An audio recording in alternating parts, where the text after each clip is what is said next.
ताई नगरपालिकांच्या निवडणुका जाहीर झाल्या. सोलापूर जिल्ह्यात कशा पद्धतीने काँग्रेस या निवडणुकीला सामोरं जाणार आहे?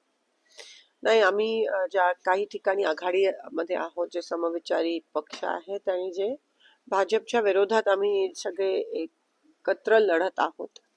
कारण का जनमत जे आहे ते महाविकास आघाडी आणि भाजपच्या विरोधात आहे. तर नक्कीच आम्ही सगळे एकत्रित लढून भाजपला च्या विरोधात भाजपचा पराभव करणं. लोकांमध्ये जो रोष आहे, खास करून शेतकऱ्यांच्या मनात जो रोष आहे, सर्वसामान्य लोकांच्या मनात जो रोष आहे, लोकांना मदत करण्यासाठी आणि भाजपच्या विरोधात. कारण का ज्या खालच्या पातळीला भाजप आज उतरला आहे आणि जो ज्या लेवलला भ्रष्टाचार, हे तुम्ही बघताय की बिहारच्या निवडणुकीत पण 10-10 हजार ही एक प्रकारची आधी ते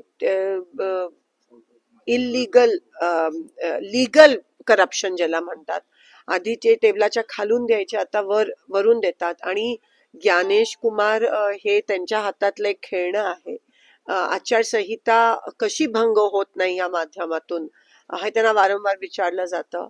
आणि ही खेळी जी आहे भाजपची, ती आता लोक समजलेत. आणि म्हणून आज आम्ही सगळे एकत्रित येऊन नगर परिषद निवडणुका भाजपच्या विरोधात आम्ही लढवत आहोत. भाजप 11 नगरपालिका आणि 1 नगरपंचायत मध्ये कमळ चिन्हावर लढणार आहे. पंढरपूरमध्ये देखील ते कमळ चिन्हावर लढणार आहेत. आपला उमेदवार पंजावर असेल की विकास आघाडीच्या?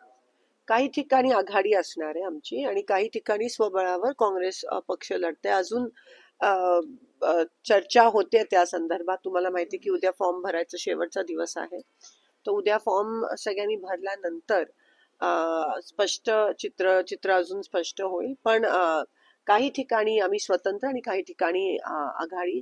पंढरपूरमध्ये तीर्थक्षेत्र विकास आघाडी या माध्यमातून आम्ही सगळे एकत्रित येऊन लढत आहोत. प्रणिताताई भालके ह्या नगराध्यक्षपदासाठी लढत आहेत आणि आम्हाला पूर्णपणे खात्री आहे, त्यांचं काम बघून, त्यांनी केलेले कष्ट बघून, नाना भालकेंचा एकंदरीत लोकांमध्ये अजून असणारा प्रतिसाद बघून, विधानसभेत जे काही झालं, जी एवढी मोठं मताधिक्य जे भगीरथ दादांना मिळालं काँग्रेसच्या माध्यमातून, तेव्हा ते लढलेले. आणि आज इतर पक्ष पण आज आमच्या सोबत येत आहेत आणि म्हणून तीर्थक्षेत्र विकास आघाडी आम्ही सगळे एकत्र येऊन भाजपच्या विरोधात लढत आहोत.